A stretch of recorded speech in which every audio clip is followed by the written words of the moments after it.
Hello दोस्तों, स्वागत है आप लोगों का अपने यूट्यूब परिवार अरुण अकेडमी में। आज की क्लास में हम लोग पढ़ेंगे एसएसटी यानी कि सामाजिक विज्ञान, जो कई बार परीक्षाओं में ट्रेंड किया हुआ प्रश्न है। जितने भी 2011 से 2024 में पूछे हुए प्रश्न हैं, वो सब के सब एक सीरीज के माध्यम से हम कराएंगे। अगर आप प्लेलिस्ट नहीं देखे हैं दोस्तों, तो जाकर देख लीजिए। पूरी की पूरी प्रीवियस ईयर परीक्षाओं में पूछा हुआ प्रश्न, जो हर बार ट्रेंड किया जाता है प्रश्न, वही लेकर हम आए हैं। चलते हैं दोस्तों, देरी नहीं करेंगे, स्टार्ट करते हैं। पहला क्वेश्चन देखिए क्या कह रहा है। पहला क्वेश्चन, अभिकथन ए, प्रारंभिक स्तर पर सामाजिक विज्ञान का शिक्षण महत्वपूर्ण है। बिल्कुल, प्रारंभिक स्तर पे एक सामाजिक विज्ञान शिक्षण का महत्वपूर्ण, बहुत ही महत्वपूर्ण है। तर्ककार क्या कह रहा है, यह बच्चे को सामाजिक मामलों के प्रति संवेदनशील बनाता है। बिल्कुल सत्य है। तथा उसमें भिन्नता एवं विविधता के लिए सम्मान विकसित करता है। बिल्कुल सत्य है। कभी कथन ए भी सत्य है, तर्क आर भी सत्य है, और ये दोनों आर ए की व्याख्या भी कर रहा है। तो ऑप्शन नंबर एक हम लोग लॉक कर देंगे। ए और आर दोनों सही है तथा आर ए की सही व्याख्या करता है। क्योंकि किसी भी व्यक्ति के समग्र विकास के लिए इस विषय का अध्ययन यानी कि सामाजिक विज्ञान का अध्ययन अनिवार्य है। यह एक अच्छा नागरिक बनने में हमारी मदद करता है, क्योंकि सामाजिक विज्ञान में इतिहास, भूगोल और शास्त्र, नागरिक शास्त्र सब आते हैं। तो ये क्या है कि सामाजिक विज्ञान हमारे जीवन के अध्ययन का अनिवार्य एक हिस्सा है, जो एक अच्छा नागरिक बनने में हमारी मदद करता है। तो ऑप्शन नंबर एक सत्य हो जाएगा। ए और आर दोनों सही हैं तथा आर ए की सही व्याख्या भी करता है। सब ये प्रीवियस ईयर एग्जाम में पूछा हुआ प्रश्न है दोस्तों, अपने मन से बिल्कुल हम नहीं लेकर आए हैं। देखिए दूसरा क्वेश्चन क्या कह रहा है। अभिकथन ए, भारत के गांवों से किसानों के कई आत्महत्या के मामले दर्ज किए गए हैं। बिल्कुल सत्य है। भारत के गांवों में किसानों के कई आत्महत्या के मामले दर्ज किए जाते हैं। तर्क आर क्या कह रहा है, मानसून का अभाव और कर्ज ऋण चुका पाने की अक्षमता किसानों में दुखों का कारण बनती है। बिल्कुल सत्य है, और ये व्याख्या भी कर रही है। हाल ही के दिनों में भारत के गांवों से किसानों के कई आत्महत्या के मामले दर्ज किए गए हैं। इसका मुख्य कारण यही है कि मानसून का अभाव और कर्ज से ऋण चुका पाने की अक्षमता किसानों में दुखों का कारण बनती है। विशेषकर दोस्तों, जैसे कि कोरोना महामारी में देख लीजिए, महामारी के बाद ऐसे मामलों में तेजी देखने को मिल रही है। तो ए और आर दोनों सही हैं तथा आर ए की सही व्याख्या भी करता है। तो ऑप्शन नंबर एक हम लोग लॉक कर देंगे।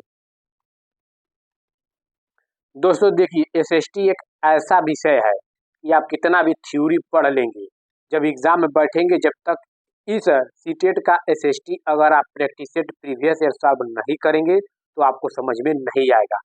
क्योंकि आप पॉलिटी, हिस्ट्री, जियोग्राफी आप थ्योरी पढ़ते रहिए, आप प्रीवियस ईयर सॉल्व नहीं करेंगे तो आपका नंबर अच्छा नहीं आएगा। लेकिन अगर प्रीवियस ईयर आप सॉल्व कर ले रहे हैं, तो आप लोग के लिए बहुत ही हेल्पफुल साबित होगा।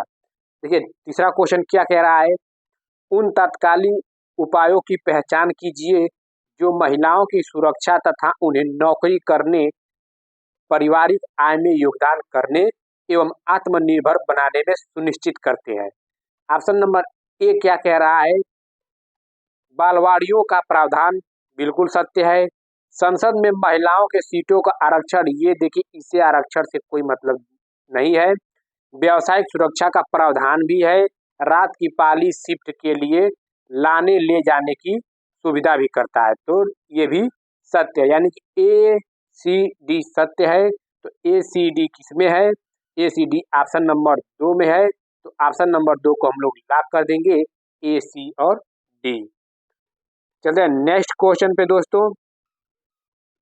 देखिए नेक्स्ट क्वेश्चन क्या कह रहा है, निम्नलिखित में से कथनों से कथन कौन से कथन परिप्रश्न उपागम, क्या दोस्तों, परिप्रश्न उपागम के संबंध में सही है। देखिए, यह समस्याओं को सुलझाने की क्षमताओं को प्रोत्साहित करता है। बिल्कुल सत्य है। ये परिप्रश्न क्या है, यह समस्याओं को सुलझाने को क्षमताओं को प्रोत्साहित करता है। बी कह रहा है, यह साक्ष्य एकत्रित व मूल्यांकन करने के तरीकों का पता लगाने में भी मदद करता है। ये भी सत्य है। देखिए इसका ऑप्शन नीचे दिया है, देखिए ऐसे करके, तो ए भी तो हमारा सत्य हो गया। शिक्षिका अधिगम की गति को तय करती है, नहीं, इससे परिप्रश्न से मतलब नहीं है। यह एक जल्दी सीखने का तरीका है, ये भी निगेटिव है दोस्तों। यहाँ पे दोस्तों देखिए, परिप्रश्न उपागम समस्याओं को सुलझाने की क्षमताओं को प्रोत्साहित करता है, साथ ही यह साक्ष्य एकत्रित और मूल्यांकन करने के तरीकों का पता लगाने में मदद करता है। इससे बेहतर शिक्षण व्यवस्था बनाए रखने में मदद मिलती है। वर्तमान में दोस्तों यही आधुनिक दौर में शिक्षण के दौरान परिप्रश्न उपागम की महत्ता बढ़ती जाती है, यानी कि बढ़ाई गई है। तो ए बी हमारा सत्य हो जाएगा। ए बी देखते हैं किसमें है। ए बी ऑप्शन नंबर 4 को हम लोग लॉक कर देंगे, ए और बी। चलते हैं नेक्स्ट क्वेश्चन पे दोस्तों। देखिए, निम्न में से सामाजिक विज्ञान पढ़ाने के कौशल आधारित उद्देश्य की पहचान करें। विभिन्न समाजों में रहने वाले लोगों की संस्कृति को समझना। देखिए, ये कौशल, ये सामाजिक विज्ञान के कौशल नहीं है, ये क्या है, ये सामान्य उद्देश्य है। नक्शा बनाने की क्षमता विकसित करना, बिल्कुल ऑप्शन नंबर 2 हम लोग लॉक कर देंगे। सामाजिक विज्ञान पढ़ाने की ये कौशल आधारित उद्देश्य है, नक्शा बनाने की क्षमता विकसित करना। चलते हैं नेक्स्ट क्वेश्चन पे दोस्तों। देखिए, अभिकथन ए और कारण आर क्या कह रहा है, इस पर आप लोग ध्यान दीजिए। देखिए, अभिकथन ए कह रहा है विद्या विशेष जो सामाजिक विज्ञान का बनाती है वे हैं इतिहास, भूगोल, राजनीतिक विज्ञान तथा अर्थशास्त्र। बिल्कुल ये क्या है, सत्य दोस्तों। ये विद्या विशेष सामाजिक विज्ञान को बनाती हैं और सामाजिक विज्ञान के अंदर इतिहास, भूगोल, राजनीतिक विज्ञान और शास्त्र भी आते हैं, यानी कि अभिकथन ये सत्य हो गया। कारण आर क्या कर रहा है, इन विद्या विशेषों में अंतर संबंध होता है। बिल्कुल ये भी सत्य है, क्योंकि सामाजिक विज्ञान में इतिहास, भूगोल, राजनीतिक विज्ञान और शास्त्र एक दूसरे से क्या होते हैं, एक दूसरे के संबंध होते हैं। तो ए आर दोनों भी सही है और आर ए की सही व्याख्या भी करता है। तो ऑप्शन नंबर 1 हम लोग लॉक कर देंगे। ए और आर दोनों सही है तथा आर ए की सही व्याख्या है। नेक्स्ट क्वेश्चन क्या कह रहा है, सामाजिक विज्ञान के मूल्यांकन के दौरान निम्नलिखित प्रश्न इसका उद्देश्य समझने में मदद करेंगे। तो देखिए, इसमें क्या है, पाठ्यक्रम में किन कौशलों पर बल दिया जाता है।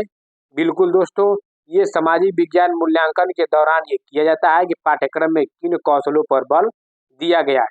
क्या यह किसी एक मानक पाठ्य पुस्तक के लिए नहीं, यानी कि ये गलत हो जाएगा। पाठ्य पुस्तकों की रूपरेखा कितनी विस्तृत है, पाठ्य पुस्तक कितनी लंबी है, कितनी विस्तृत है, इससे कोई लेना देना नहीं है। ये दोस्तों इसमें निकल के सत्य आया और डी भी एक है, डी भी देख लेते हैं। अधिगमकर्ता से सामाजिक विज्ञान के प्रत्येक कौशल में किस स्तर की क्षमता अपेक्षित है। बिल्कुल सत्य है, सामाजिक विज्ञान में प्रत्येक कौशल के लिए ये अपेक्षित रखते हैं। तो ए और डी सत्य हो गया। तो ऑप्शन नंबर 2 हम लोग लॉक कर देंगे, ए और डी। चलते हैं नेक्स्ट क्वेश्चन पे। देखिए, भारतीय न्यायपालिका बिना किसी भय अथवा बाहरी दबाव के कानून के शासन की रक्षा करती है। क्या करती है, कानून के शासन की रक्षा करती है तथा सरकार के कार्यों पर प्रभावी नियंत्रण बनाए रखती है, जिसकी वजह क्या भारत में न्यायपालिका की सर्वोच्चता है, या भारत में न्यायपालिका की स्वतंत्रता, या न्यायिक सक्रियवाद, या भारतीय संविधान के प्रतिष्ठापित लोकतांत्रिक मूल्य। तो भारत में न्यायपालिका की स्वतंत्रता, ऑप्शन नंबर 2 हम लोग लॉक कर देंगे। इसमें है भारत में न्यायपालिका की स्वतंत्रता। देखिए, संविधान के 5वें भाग में अनुच्छेद 124 से 147 तक, इसमें अनुच्छेद 124 से 147 तक सर्वोच्च न्यायालय जैसे संगठन, स्वतंत्रता, अधिकार क्षेत्र, शक्तियों, प्रक्रियाओं से संबंधित है। और दोस्तों संविधान में अनुच्छेद 214 से 231 तक उच्च न्यायालयों के, इसमें उच्च न्यायालयों के उनके संगठन और शक्तियों के बारे में बात की गई है और सर्वोच्च न्यायालय के 124 से 147 में बात की गई है। इस क्वेश्चन का right answer option number 2, Bharat में न्यायपालिका की स्वतंत्रता। चलते हैं नेक्स्ट क्वेश्चन। देखिए, निम्नलिखित में से कौन सा सतत और व्यापक मूल्यांकन की विशेषता नहीं है। देखिए, यहाँ पे विशेषता नहीं पूछा है। निगेटिव का निगेटिव पूछा है तो हम लोग निगेटिव खोजेंगे। देखिए, यह मूल्यांकन को शिक्षण अधिगम प्रक्रिया का अभिन्न अंग बनाता है। बिल्कुल, ये सतत और व्यापक मूल्यांकन का एक विशेषता के अंतर्गत आता है। यह विद्यार्थी के व्यक्तिगत के सर्वांगीण विकास पर केंद्रित है। बिल्कुल, ये सतत और व्यापक मूल्यांकन की विशेषता के अंतर्गत ये भी आता है। यह विद्यार्थी के शैक्षिक विकास के साथ सह शैक्षिक पहलुओं का भी आकलन करता है। बिल्कुल, ये भी मूल्यांकन सतत और व्यापक मूल्यांकन की विशेषता के अंतर्गत आता है। लेकिन ऑप्शन नंबर 4, यह विद्यार्थी के अंक आधारित कार्य मूल्यांकन पर केंद्रित है, ये नहीं है। तो निगेटिव का निगेटिव पूछा है क्योंकि हमें गलत खोजना है। तो यह विद्यार्थी के अंक आधारित कार्य मूल्यांकन पर केंद्रित है, यह सतत और व्यापक मूल्यांकन की विशेषता के अंतर्गत नहीं आती है। तो ऑप्शन नंबर 4 हम लोग का राइट आंसर हो जाएगा। चलते हैं नेक्स्ट क्वेश्चन पे। देखिए, औद्योगिक क्षेत्रों में क्या औद्योगिक क्षेत्रों में स्थित कई कारखाने तथा फैक्ट्रियों में अस्थायी श्रमिकों को रखा जाता है। इसमें अस्थायी श्रमिकों को रखा जाता है क्योंकि वे उन्हें अपनी सुविधानुसार रख और निकाल सकते हैं। बिल्कुल सत्य है। अस्थायी श्रमिक रहेंगे तभी तो अपने सुविधानुसार क्या करेंगे, रख भी सकते हैं, निकाल भी सकते हैं। तो ये सत्य है फैक्ट्रियों के बारे में, अस्थायी के श्रमिकों की। बी क्या कह रहा है, वे अस्थायी कर्मियों को मिलने वाले वेतन तथा अन्य संबंधित लाभ बचत करते हैं। बिल्कुल सत्य है। अस्थायी कर्मी बिना नौकरी भत्तों की मांग के लिए लंबे समय तक काम करते हैं। बिल्कुल, ये भी अस्थायी है। अस्थायी कर्मियों की तुलना में अस्थायी कर्मी अधिक परिश्रम। बिल्कुल, ये देखिए कोई जरूरी नहीं है कि अस्थायी कर्मियों की तुलना में अस्थायी कर्मी अधिक परिश्रम होते हैं। इसमें अस्थायी भी परिश्रम हो सकते हैं और अस्थायी भी। तो ये डी गलत हो गया, ए बी सी सत्य है। तो ऑप्शन नंबर 1 हम लोग लॉक कर देंगे, ए बी और सी। ये सब दोस्तों प्रीवियस ईयर एग्जामों में पूछा हुआ प्रश्न है। देखिए नेक्स्ट क्वेश्चन क्या कर रहा है, रिक्त स्थान को सही विकल्प से भरे। एक दृढ़ डैश का विकास करने के लिए सतर्क और सजग जनता आवश्यक है। क्या राजतंत्र है, या लोकतंत्र है, या गुटतंत्र है, या एकतंत्र है। तो ऑप्शन नंबर 2 हम लोग लॉक कर देंगे। एक दृढ़ लोकतंत्र का विकास करने के लिए सतर्क और सजग जनता आवश्यक है, क्योंकि हमारे देश लोकतंत्र है, प्रजातंत्र यानी कि डेमोक्रेटिक है, सभी धर्मों को समान रूप से देखती है। इस संबंध में सबसे इम्पोर्टेंट बात यही है कि इस संबंध में अमेरिका के एक पूर्व राष्ट्रपति अब्राहम लिंकन का कथन यही है कि अत्यंत महत्वपूर्ण यह है कि लोकतंत्र जनता के लिए तथा जनता द्वारा किया गया शासन है। इसका कथन है, यह अमेरिका के पूर्व राष्ट्रपति रह चुके अब्राहम लिंकन का कथन है कि लोकतंत्र जनता के लिए तथा जनता द्वारा किया गया शासन है। तो वही लोकतंत्र को जनता का शासन कहा जाता है। क्या लोकतंत्र को क्या कहते हैं, जनता का शासन कहा जाता है। तो ऑप्शन नंबर 2 हम लोग का राइट आंसर हो जाएगा। चलते हैं नेक्स्ट क्वेश्चन। देखिए, भारतीय धर्मनिरपेक्षता में राज्य धर्म के संदर्भ में एक सैद्धांतिक दूरी बनाए रखता है। इसका अर्थ है संविधान में दिए गए आदर्शों के आधार पर राज्य धार्मिक मामलों में हस्तक्षेप कर सकते हैं। बिल्कुल, संविधान में दिए गए आदर्शों के आधार पर राज्य धार्मिक मामलों के हस्तक्षेप कर सकता है। राज्य और धर्म एक दूसरे के मामले में हस्तक्षेप कर सकते हैं। देखिए, धर्म एक दूसरे के मामले में नहीं कर सकते हैं। कुछ संविधान के आदर्शों के आधार पर राज्य धार्मिक मामलों में हस्तक्षेप कर सकता है, लेकिन ये एक दूसरे के साथ नहीं कर सकते। बी गलत हो जाएगा। राज्य धर्म एक दूसरे की सीमा का उल्लंघन नहीं कर सकते हैं। बिल्कुल, कुछ कारणों के कुछ अधिकार ऐसे हैं जो उल्लंघन किया जा सकता है। सी भी गलत हो जाएगा। डी क्या कह रहा है, आवश्यकता पड़ने पर राज्य धार्मिक मामलों को नियंत्रित कर सकता है। बिल्कुल सत्य, डी भी हमारा। ए और डी ऑप्शन नंबर 3 लॉक कर देंगे, ए डी सत्य हो जाएगा। भारतीय संविधान की प्रस्तावना में 42वें संविधान संशोधन 1976 द्वारा जोड़ा गया था। भारत का इसलिए एक आधिकारिक राज्य धर्म नहीं है। प्रत्येक व्यक्ति उसको उपदेश, अभ्यास और किसी भी धर्म का चुनाव प्रचार करने का अधिकार है। और भारतीय धर्मनिरपेक्षता में अपने मूल अधिकारों यानी कि मूल अधिकार कहाँ से 25 से 28 में प्रतिबिंबित होती है, जहां वह अपने प्रत्येक नागरिक को किसी भी धर्म का पालन करने का अधिकार की गारंटी देती है। तो ऑप्शन नंबर ए यानी तीसरा हम लोग का सत्य हो जाएगा। ए और डी लॉक कर देंगे। चलते हैं नेक्स्ट क्वेश्चन। अभिकथन ए क्या कह रहा है? खुली पुस्तक परीक्षा रटकर सीखने से हटकर किताबों के साथ संबंध स्थापित करने पर केंद्रित होता है। बिल्कुल सत्य है। खुली पुस्तक परीक्षा रटकर सीखने से हटकर, आप रटकर देखिए, रटने के बजाय आप सीखने से हटकर किताबों के साथ संबंध स्थापित कर रहे हैं, रटने पर जोर नहीं दे रहे हैं, तो अभिकथन ये सत्य हो गया। कारण आर क्या कह रहा है? खुली पुस्तक परीक्षा विद्यार्थियों का भार कम करती है क्योंकि इससे उन्हें परीक्षा की तैयारी पहले से नहीं करनी। क्या परीक्षा की तैयारी पहले से नहीं करनी पड़ेगी? भाई करेगी तभी तो परीक्षा को देंगे। तो यहाँ पे आर गलत हो जाता है, केवल और केवल ये सही है। तो ऑप्शन नंबर 3 हम लोग लॉक कर देंगे, केवल ये सही है। चलते हैं नेक्स्ट क्वेश्चन। देखिए, निम्नलिखित प्रश्न या टिप्पणियां आपने अपनी एक कक्षा के विद्यार्थियों से प्राप्त की हैं। इनमें से कौन सा प्रश्न विद्यार्थी की गरीबी व असमानता के मुद्दे पर आलोचनात्मक दृष्टि को प्रतिबिंबित करता है? यानी कि यहाँ पे क्रिटिकल थिंकिंग की बात करी है, आलोचनात्मक दृष्टि की बात कर रही है, किस ऑप्शन में वो आलोचनात्मक होगा? तो ऐसा क्यों है कि विलासकारी और भिखारी दोनों को हम ट्रैफिक सिग्नल पर देखिए, ये आलोचनात्मक दृष्टि है।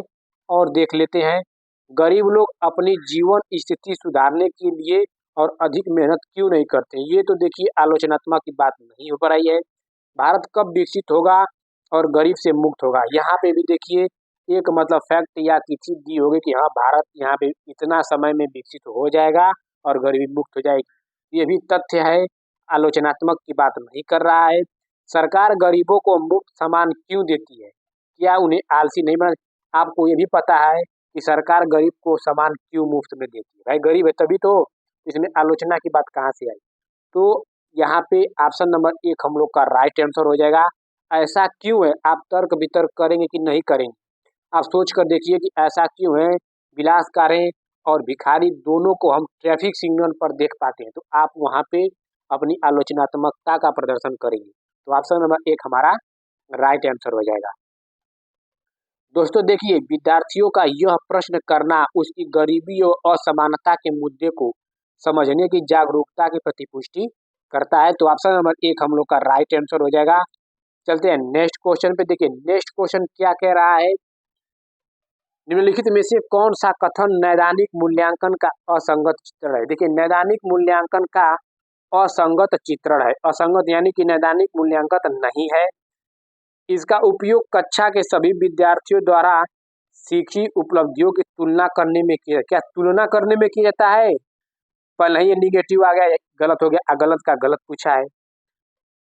देखिए, नैदानिक मूल्यांकन का संचालन शिक्षण प्रक्रिया के दौरान किया जाता है। यह प्रायः औपचारिक कक्षाओं के बाद किया जाता है। नैदानिक मूल्यांकन उपयुक्त शिक्षण प्रणाली का एक प्रमुख लक्षण है। तो यहाँ पे 2, 3, 4 तो सत्य है, लेकिन निगेटिव का निगेटिव पूछा है, गलत पूछा है। तो ऑप्शन नंबर 1 राइट आंसर हो जाएगा। चलते हैं नेक्स्ट क्वेश्चन पे दोस्तों। देखिए, एनसीएफ 2005 के अनुसार, क्या एनसीएफ 2005 के अनुसार स्कूली शिक्षा के किस स्तर पर सामाजिक विज्ञान के विषयों को स्वतंत्र रूप से पाठ्य पुस्तकों में विद्यार्थियों से परिचय कराया? किसमें? तो एनसीएफ 2005 के अनुसार सामाजिक विज्ञान उच्च प्राथमिक स्तर पर। क्या उच्च प्राथमिक स्तर पर? यह स्तर सामान्यतः कक्षा 6 से 8 कक्षा 6 से 8 तक होता है। इसका उद्देश्य छात्रों को इतिहास, भूगोल हुआ, नागरिक शास्त्र, अर्थशास्त्र जैसे विषयों के बारे में गहराई से और विशेषज्ञता से समझ प्रदान कराया जाता है। तो ऑप्शन नंबर 2 हमारा राइट आंसर हो जाएगा, उच्च प्राथमिक स्तर। Next question. देखिए, निम्नलिखित में से कौन से कथन स्रोतों के बारे में सही है? देखिए, वे अधिक ठोस प्रकृति के होते हैं, वे सभी ऐतिहासिक प्रकृति के होते हैं, या वे वस्तुनिष्ठ होते हैं, या इसमें प्रत्यक्षदर्शियों के ब्यौरे और व्यक्तिगत पत्र भी शामिल होते हैं। तो ऑप्शन नंबर ए और डी हम लोग का सत्य हो जाएगा, यानी पहला लाख कर देंगे। वे अधिक ठोस प्रकृति के होते हैं और इसमें प्रत्यक्षदर्शियों के ब्यौरों और व्यक्तिगत पत्र भी शामिल होते हैं, क्योंकि स्रोत अधिक ठोस प्राकृतिक रूप में होते हैं, क्योंकि स्रोत मुख्यतः प्राथमिक स्रोत वास्तविक और विशिष्ट जानकारी प्रदान करते हैं। इनमें दस्तावेज क्या इनमें दस्तावेज वस्तुएं और अन्य प्रत्यक्ष साक्षात्कार शामिल हो सकते हैं। तो ए और डी सत्य हो जाएगा। ऑप्शन नंबर 1 हम लोग का लॉक हो जाएगा, ए और डी। चलते हैं नेक्स्ट क्वेश्चन पे। देखिए, निम्नलिखित में से कौन सी कक्षा गतिविधि विद्यार्थियों में समाज में मीडिया की भूमिका का आलोचनात्मक दृष्टि से देखने में मदद करती है। देखिए, मीडिया का आलोचनात्मक दृष्टि से यहाँ पे सी भी है, यहाँ पे आप लोग का ऑप्शन है, तो ए भी हम लोग देख लेते हैं पहले। क्या सरकार किसी खबर को टीवी पर चलाने से रोक सकती है? वह ऐसा क्यों करेगी? विषय पर छात्रों तक कक्षा में परिचर्चा करवाना। बिल्कुल, ये आलोचनात्मक दृष्टि को दर्शाता है, क्योंकि यहाँ पे आप लोग को पहले से जानकारी यहाँ पे रटा रटा किताबी ज्ञान नहीं है।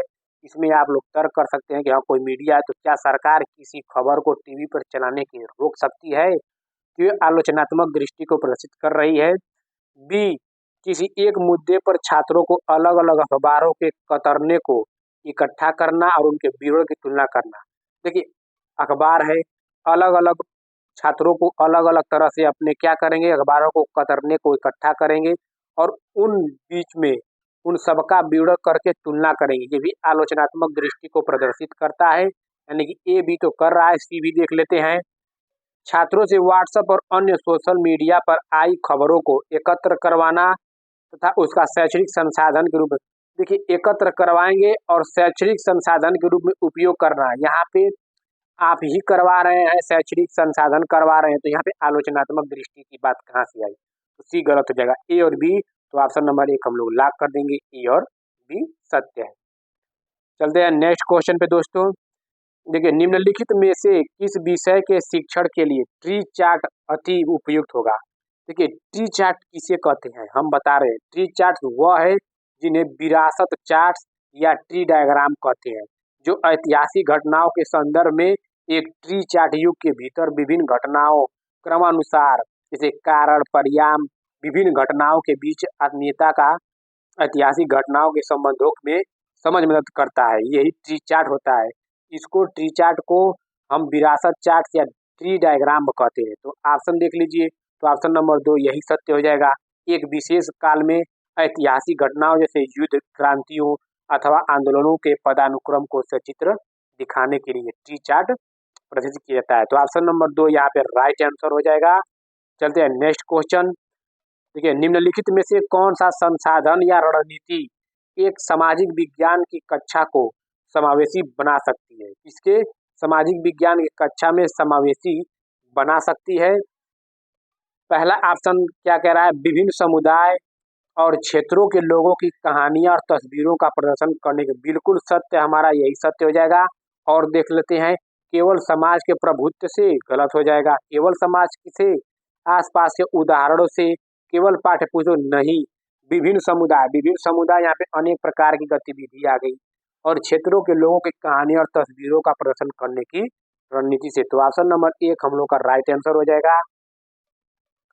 चलते नेक्स्ट क्वेश्चन। देखिए, ऐसा संभव है कि आपकी कक्षा में हाशियाई समुदाय के छात्र भी हैं? बिल्कुल। इसलिए जब आप हाशियीकरण पर कक्षा में बात कर रहे हो, तो विषय प्रस्तुत करते हुए आपको निम्नलिखित में से किन बातों का ध्यान रखना चाहिए? देखिए, हाशियीकरण किसे कहते हैं? जो पिछड़े हों, निम्न जाति के हों, चाहे अलग हों सबसे, वही हाशी समुदाय उसे कहते हैं। तो देखिए, इसमें क्या है, तो किन बातों को ध्यान में रखना चाहिए, यही बात यहाँ पे कही गई है। खास समुदाय का नाम लेने पर समुदाय से आए लोग असहज महसूस कर सकते। बिल्कुल, अगर आप हाशियीकरण एक क्लास में पढ़ा रहे हैं, कुछ उच्च जाति है, कुछ निम्न जाति के हैं, तो आप निम्न जाति की बात करेंगे तो क्या वो असहज असहज महसूस नहीं करेगा? बिल्कुल करेगा। तो इससे आपको बचना है। तो वही कहा है कि बातों का ध्यान रखना चाहिए, सत्य हो जाएगा। बी क्या है? इस तरह के मुद्दों को संवेदनशीलता से संभालना चाहिए। बिल्कुल, संवेदनशीलता से आपको समझाना चाहिए। आपको समझना चाहिए कि हाँ, इस तरह की बातें हमें नहीं करनी चाहिए। ऐसा संभव ऐसे ये सब होता है। तो सी क्या कह रहा है? कुछ छात्र अपने साथ हुए भेदभाव को साझा करने में शर्मिंदा बिल्कुल, अगर आप भेदभाव करेंगे तो कुछ बच्चे को शर्मिंदा तो होगी ही। ये भी सत्य, इस बात से भी आप लोग को बचना चाहिए। विद्यार्थियों से जबरन अपने अनुभव से देखिए, अब विद्यार्थियों से जबरन साझा करवाएंगे। जैसे मान लो कुछ निम्न जाति का है तो उसको खड़ा करवा कर आप उसको कहेंगे कि बताओ तुम किस जाति के हो, चाहे कैसे हो, तुम्हारा उच्च क्या है, नीच क्या है, तुम्हारा नाम, मतलब ऐसे आप लोग करेंगे नहीं, तो ये गलत हो जाएगा, ऐसे नहीं करना है। तो ए बी सी हमारा सत्य हो जाएगा। तो ऑप्शन नंबर 3 हम लोग ला कर देंगे, ए बी और सी। ऐसे आप लोग को हास्यकरण से बचना है दोस्तों। ठीक है, नेक्स्ट क्वेश्चन क्या कह रहा है? निम्नलिखित में से कौन सी परियोजना कार्य की विशिष्टता या विशिष्टताएं हैं? ऑप्शन नंबर ए क्या कह रहा है दोस्तों? देखिए, यह विद्यार्थियों को पाठ्य पुस्तक से आगे जाने का मौका देता है। बिल्कुल सत्य। अगर अगर आप परियोजनाएं, विविधताएं, विशिष्टताएं करा रहे हैं तो यह विद्यार्थियों को पाठ्य पुस्तक से आगे जाने का मौका देता है। अनेक प्रकार की आप एक्टिविटी करवाएंगे। परियोजना कार्य घर पर ही करना चाहिए ताकि कक्षा में शिक्षण के यदि देखिए, सिर्फ और सिर्फ घर में नहीं करना चाहिए। आप सहपाठियों के साथ करें, घर में करें, सब जगह करें, लेकिन सिर्फ परियोजना कार्य घर पे नहीं करना चाहिए सिर्फ और सिर्फ। सी क्या करा है? सामूहिक परियोजना कार्य विद्यार्थियों में सहयोगात्मक कौशल के विकास में होता है। बिल्कुल सत्य। ए और सी हमारा सत्य हो जाएगा। तो ऑप्शन नंबर 3 हम लोग लॉक कर देंगे, ए और सी। नेक्स्ट क्वेश्चन क्या कह रहा है दोस्तों? देखिए, सामाजिक विज्ञान की पद्धति के रूप में क्षेत्र कार्य यानी कि फील्ड वर्क के क्या लाभ होते हैं? फील्ड वर्क के क्या लाभ होते हैं? छात्रों को प्रत्यक्ष ज्ञान प्रदान करता है। बिल्कुल सत्य दोस्तों, छात्रों को प्रत्यक्ष ज्ञान प्रदान करता है। प्रत्यक्ष मतलब फैक्ट जानकारी देता है। फील्ड वर्क, क्षेत्र कार्य, यह प्रत्यक्ष अनुभव छात्रों को सीधे पर्यावरण और प्रायोगिक संदर्भों में सैद्धांतिक अवस्थाएं देखने और इससे जुड़ने और लागू करने की अनुमति देता है। कौन? प्रत्यक्ष ज्ञान। तो ऑप्शन नंबर 1 हम लोग का राइट आंसर हो जाएगा, प्रत्यक्ष ज्ञान। चलते हैं दोस्तों नेक्स्ट क्वेश्चन पे। देखिए, नेक्स्ट क्वेश्चन क्या कह रहा है? लोकतंत्र में एक निश्चित समय अंतराल के पश्चात ही चुनाव क्यों होते हैं? क्यों होते हैं? तो देखिए, सरकार का उत्तरदायित्व सुनिश्चित करने के लिए। बिल्कुल सत्य, सरकार का उत्तरदायित्व सुनिश्चित करने के लिए लोकतंत्र के एक अंतराल समय पे चुनाव होता है। और बी क्या कह रहा है? दलों की समान राजनीतिक भागीदारी सुनिश्चित करने के लिए। बिल्कुल, ये भी सत्य है। और सी क्या कह रहा है? राजनीतिक वाद विवाद तथा जन संवाद को प्रोत्साहित करने के लिए नहीं। इसे सिर्फ प्रोत्साहित करने के लिए नहीं, यह एक परंपरागत विधि की परंपरागत प्रक्रिया भी आती है। तो ए बी और डी हम लोग का सत्य हो जाएगा। तो ऑप्शन नंबर 3 लॉक हो जाएगा, ए बी और डी। जितने भी ये क्वेश्चन है दोस्तों, सब प्रीवियस ईयर एग्जाम में पूछा हुआ है, अपने मन से बिल्कुल नहीं लेकर आए हैं। देखिए, आतपन की अवधारणा पढ़ाने का सबसे अच्छा तरीका कौन सा है? क्या केस स्टडी या विचार मंथन या प्रदर्शन या सर्वेक्षण? तो आतपन की अवधारणा पढ़ाने का सबसे अच्छा तरीका प्रदर्शन है। तो ऑप्शन नंबर 3 हम लोग लॉक कर देंगे, क्योंकि आतपन सूर्य की किरणों को पृथ्वी की सतह द्वारा प्राप्त होने वाली आगमन सौर विकिरण से संबंधित है।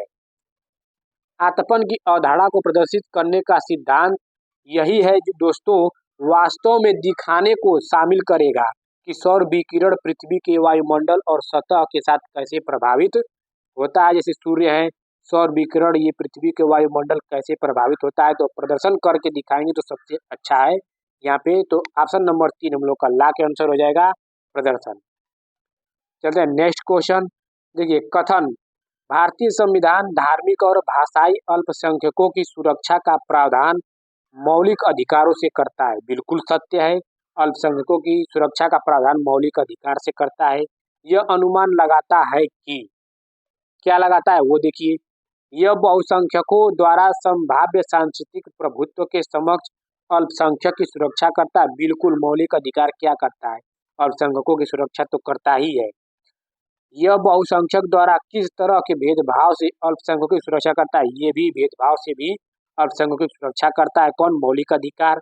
यह अल्पसंख्यकों के हितों की सुरक्षा करता है। सी भी सत्य है। अब देख लेते हैं आगे क्या है, डी भी। देखिए, डी बचा है, ए बी सी तो हमारा सत्य हो गया, डी भी देख लेते हैं। यह अल्पसंख्यकों को आर्थिक अवसर, देखिए आर्थिक अवसर की गारंटी नहीं देता है, उनकी सुरक्षा का प्रावधान है, सांस्कृतिक प्रतिनिधित्व की प्रावधान है। यहाँ पे आर्थिक अवसर की यहाँ पे गारंटी प्रदान मौलिक अधिकार अल्पसंख्यकों के हितों में नहीं करता है। तो डी गलत, ए बी सी सत्य हो जाएगा। तो ऑप्शन नंबर 1 हम लोग लॉक कर देंगे, ए बी और सी।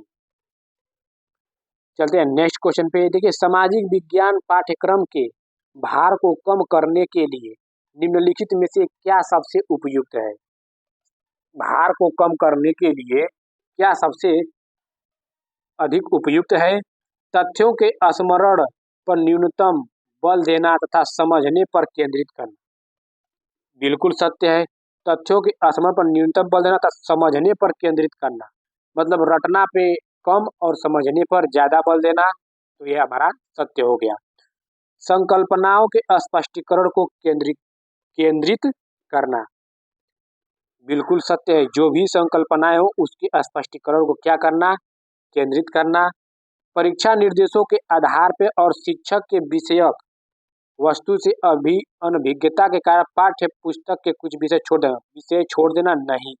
सी गलत हो जाएगा, ए और बी हमारा राइट आंसर हो जाएगा। तो ऑप्शन नंबर 2 लॉक हो जाएगा, ए और बी। चलते हैं नेक्स्ट क्वेश्चन। देखिए दो मौलिक अधिकार जिनकी मांग पर हाशियाकृत समूह बल दे सकते हैं ताकि उनके साथ भी गरिमामय और समानता का व्यवहार किया जाए। समानता का व्यवहार किया जाएगा। समानता का अधिकार, बिल्कुल समानता का अधिकार में ही समानता तो किए जाते हैं व्यवहार। सांस्कृतिक और शैक्षणिक अधिकार, बिल्कुल ये भी सत्य है। शोषण के विरुद्ध अधिकार और स्वतंत्रता का अधिकार, इसे समानता के में गरिमामय और समानता का व्यवहार नहीं है। तो ए और बी हमारा सत्य हो जाएगा। तो ऑप्शन नंबर 1 हम लोग चलते हैं, देखते हैं, लॉक कर देंगे, ए और बी हम लोग का सत्य हो जाएगा। नेक्स्ट क्वेश्चन, राज्य शासन की प्रणाली से संबंधित निम्नलिखित आकलन प्रश्नों ए तथा बी पर विचार करें। देखिए प्रेस वार्ता का क्या उद्देश्य होता है? यह विधानसभा में होने वाली बहस से किस तरह अलग है? बिल्कुल दोस्तों, ये देखिए आप क्या करेंगे, संकल्पनात्मक ज्ञान की जांच करता है, ये प्रेस वार्ता का उद्देश्य होता है। ये बहुत ही महत्वपूर्ण यहाँ पे आकलन दे रहा है।